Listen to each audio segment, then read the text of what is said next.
Hello there, good people.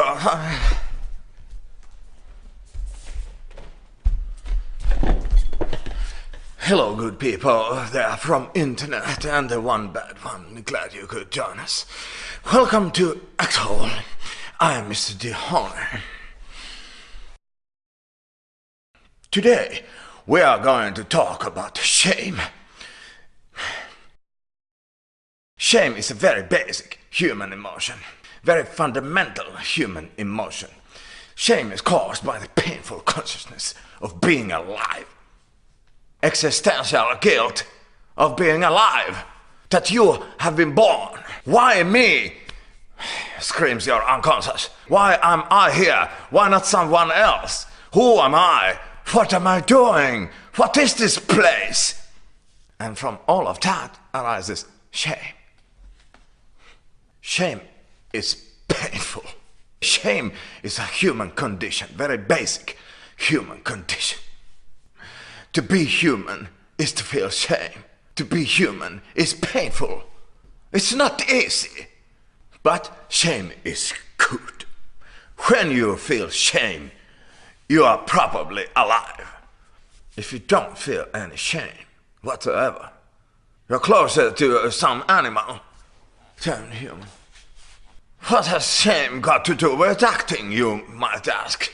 Well, everything. Shame is also caused by the consciousness of a wrong or of a foolish action, which acting is basically.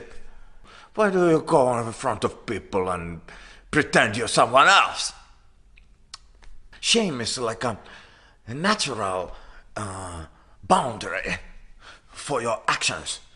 Shame regulates your actions and limits the things you can do. It sets borders.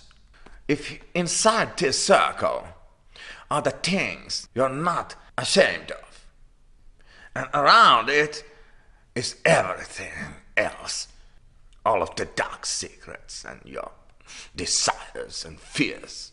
When you expand this circle, when you stretch the borders, make them go further and further away, when you include these things from outside the circle into the circle of not shameful things, it makes you more free. Then there's less and less things you are ashamed of. And that is where you must be heading if you want to be a professional actor. If you want to grow as a person, that is where you must go. The deep end. To be clear, shame is not to be confused with embarrassment. Shame can cause embarrassment, but embarrassment is it's a light version of shame. It's a low-calorie version of the real beef. It's a decaf version of shame. You get the taste, but not the kick. Embarrassment is a good gateway to real shame, but embarrassment is for amateurs. Shame is for professionals. There's the difference. So, what can you do about it? How can you push the boundaries of your personal shame and grow as a person as a result? Well, you can start with embarrassment. It's the easiest way. You can do things that are embarrassing. You probably should start easy. You probably shouldn't, for example, masturbate in public. But you shouldn't deny the possibility of such action or the existence of such action. You must be able to think about embarrassing and shameful things. I'm thinking it right now. Whenever you're feeling shame building up, you start to turn red. Your head starts throbbing. It feels heavy. Your eyes get wet. It feels like a fat rhino is sitting on your chest. Then I suggest, stay there. Stay in that moment. Don't try to hide from it. Don't try to run away. Don't try to change it. Stay there. Keep it.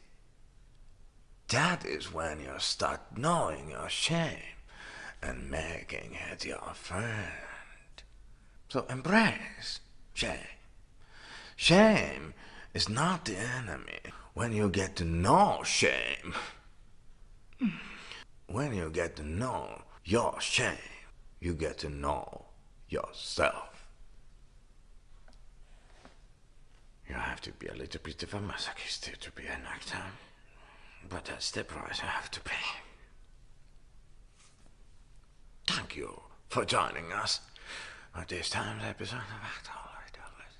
I'm very glad I had your attention. Until next time, I'm Mr. John. Farewell.